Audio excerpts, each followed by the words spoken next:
Hi, my name is Emma Rose Hudak. I was born in Worcester on March 27, 2009, and I live with my mom and my dad in Lancaster, Massachusetts. I have a sister, Ellie Rose, and a brother, Ben. I go to school at Lawrence Academy, and I love to play field hockey, read, volunteer, and play board games with my family. Let's look back at the records, down the family tree, and into my family history. Does my family's work ethic come from our relatives? Are our love for games and each other passed down from generation to generation? To first get a sense of where my family is from, let's take a look at the DNA results for my parents. My dad's DNA results show 100% European. Central and East European is where 50% of his DNA is from. Specifically, he is 50.9% Czech, Hungarian, Slavic, and Southern Polish, and 1.1% Belarusian, Polish, and Ukrainian. He is 43.6% British and Irish, and 35.3% from Ireland, 7.4% Scottish, 0.5% English, and 0.4% Welsh. He has 4.4% of Western European, consisting of Swiss, Southwestern German, and Western Austria, 2.3%, and Austrian and Southern German, 2.1%. My mom is Celtic and Gaelic, with 33% from Ireland, and she is 28% Southern Italian, 24% French Canadian, with 18% from Quebec and 6% from Acadia. She is 9% English, 4% from Southern Germanic Europe, 1% from Basque in the Iberian Peninsula, and 1% from Denmark. This is my family tree. Starting with me, it goes to my parents, to my grandparents, and to my great-grandparents. My tree extends to some of my second great-grandparents and third great-grandparents, the relatives whose pasts I am going to dive into to learn how my family line got to where they are today. Let's zoom in on my dad's side. My dad and I love finding new bookstores and coffee shops, playing board games, and going on adventures. My grandparents are Albert Hudak and Eileen Corcoran, but how did our family get here, and how did we get the Hudak last name that I hold with so much pride? This question takes us back to Isidore and Barbara Hudak, my great-great-grandparents. Let's take a look. My second great-grandfather, Isidore Hudak, was born on April 9, 1863, in the village Kluknava, in the country formerly known as Czechoslovakia. He married Barbara Liptak in 1886 in Vitaz, Czechoslovakia. Barbara Liptak was born on February 22, 1867, in Nagy Vitaz, Hungary, now Vitaz, Slovakia. Isidore and Barbara lived together in Vitaz. They practiced Catholicism at St. Joseph the Worker Parish Roman Catholic Church. At the church, there is a memorial statue that features our name, Hudak. Isidore lost his parents in the late 1800s due to an epidemic in Europe. He worked around stables and tended to horses when he was young, and later became a blacksmith and worked on the village farm. Once Isidore met Barbara, they raised horses and cattle on a farm of their own. In Vitaz, they had 2 children, Mary and Andrew. Isidore emigrated to the United States first. He sought better business opportunities in the United States, beyond just agriculture and the limited economic opportunities Czechoslovakia had. I think it is interesting how the spelling of Hudak has changed over Isidore's life. Now, my family spells it Hudak.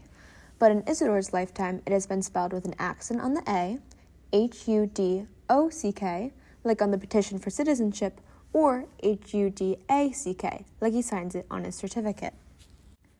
Once in the U.S., he went to live with friends in a town called Plains in Pennsylvania. Plains, near Wilkes-Barre, was a very popular town for immigrants to move to, especially those coming from Czechoslovakia and the surrounding countries. Isidore was able to secure a job laying down tracks on the railroads, and after, was able to send for his family back in Czechoslovakia to come here to the U.S. Barbara took Mary and Andrew out of Czechoslovakia into New York in 1896. They rode on the Rapido at Port Said ship. Isidore and Barbara thrived in Plains. They lived in a coal mining community and purchased a small plot of land where they could raise vegetables, cows, and chicken. They also housed immigrant boarders who worked in the coal mine. Isidore and Barbara welcomed 6 more children in Plains and Wilkes-Barre: Stephen, Martin, Michael, Helen, and Albert, my great-grandfather. They lost 1 newborn, a son. The family attended the Sacred Heart Slavic Church in Wilkes-Barre, founded by family friend Reverend Joseph Murchis, from Slovakia, who also emigrated to the U.S. in 1896. There is Stephen Hudak sitting with Father Murchis. The Hudak supported the church and are major benefactors. In addition, the Hudak children attended the Sacred Heart Slavic School. In 1906, Isidore started a small meat shop in Plains, and his children helped out with running the business. He built this cabin for the company, and Andrew and Stephen would deliver the meats in a horse-drawn wagon. The family then moved in 1908 to a different area, in Wilkes-Barre, the same time Isidore became a U.S. citizen through the process of naturalization. The Hudak family eventually owned 3 houses, a meat and grocery market with an apartment upstairs, and a bottling works. The bottling company was called the Standard Bottling Works and features the name Hudak across the bottle.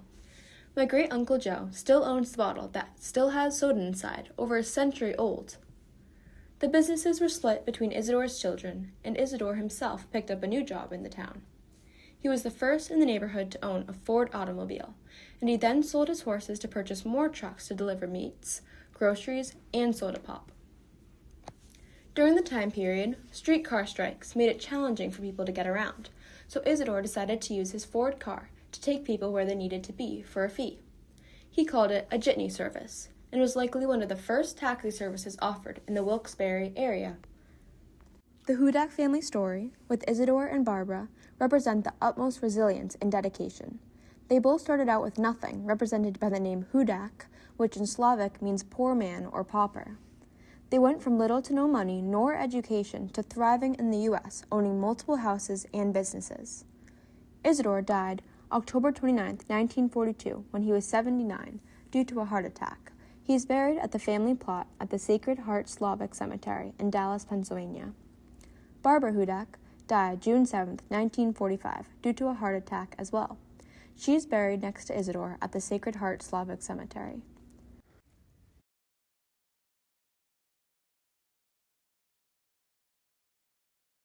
But the Hudak family energy and dedication did not end there. Albert Hudak married Mary Repisak in 1939, who gave birth to Albert Hudak in 1944, my grandfather. He married my grandmother, Eileen Corcoran, who I called Grandma Hudak. They had 4 kids together, Brian, my dad, Brenda, Kristen, and Karen. We always joke that the Hudak genes are strong, but I think our love is stronger.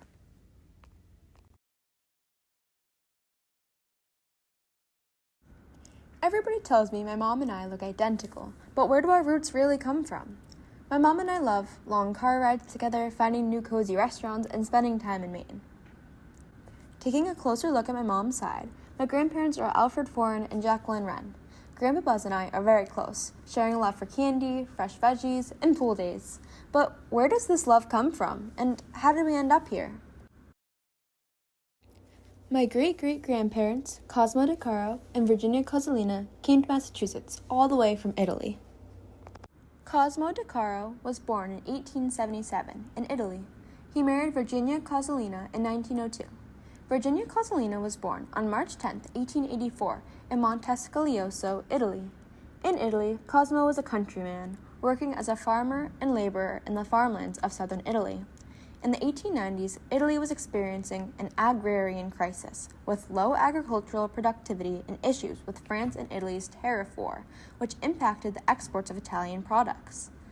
Likely in response to these challenges, Cosmo De Caro immigrated to the United States in 1898. He rode on the ship Spartan Prince out of Naples, Italy, and into New York. Virginia Cozzolina also immigrated to the U.S. from Italy, likely around the same time. They settled in Worcester, where they got married in 1902 on April 19th, the same day my mom would be born, 68 years later. A pretty fun fact, I think. In Worcester, Cosmo was a laborer and worked on the railroad. Virginia was not employed and stayed home.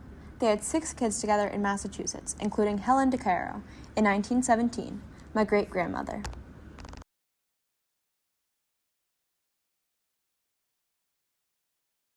My family line continues in the Worcester area, with Helen De Caro marrying Alfred S. Forand, and she gave birth to my grandfather, Alfred Forand.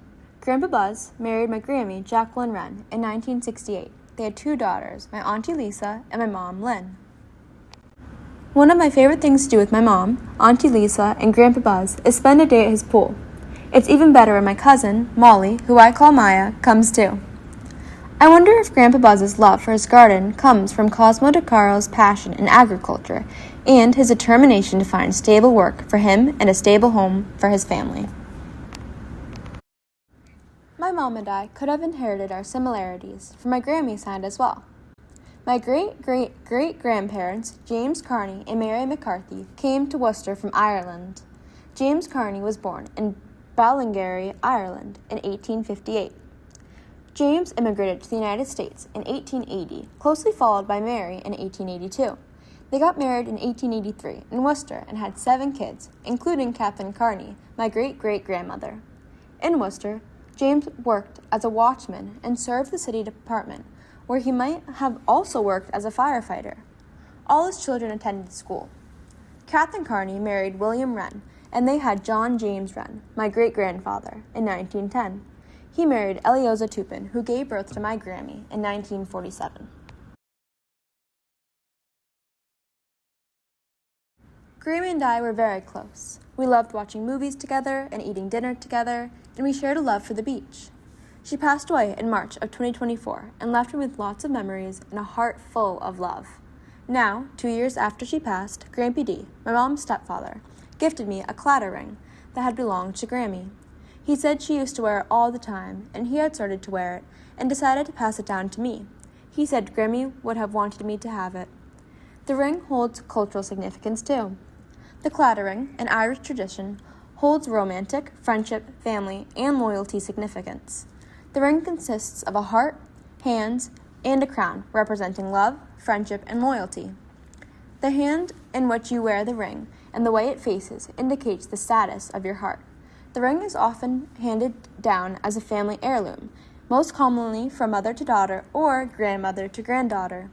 I wear the ring as a memory of Grammy and our love, as well as part of my Irish heritage. It was great diving into the Hudak roots and finding out more about my family history. Without my ancestors' hard work and dedication to our family, I might not be in the U.S., let alone at LA, doing the things I love. Many of them started with nothing, but with the pride of our family and their strong work ethic, they pushed through the challenges and provided so much for generations to come. I am so privileged now with experiences, love, and opportunities, and it goes back from the hard work of my parents all the way to the hard work of my great-great-great-grandparents. To keep my family story going, I wanted to share a few things about myself for the generations to come. I live with my mom, my dad, and my dog Pixie. We love to go on adventures and take pictures to the park or to the beach. She loves to snuggle and is the cutest. We have a small condo in Maine that we spend most of the summer at. I love spending time at the beach and finding treasures in downtown Kennebunk and Kennebunkport and finding cute bookstores. I love spending time with my aunts, uncles, and cousins. I have 4 aunts and 9 cousins on my dad's side.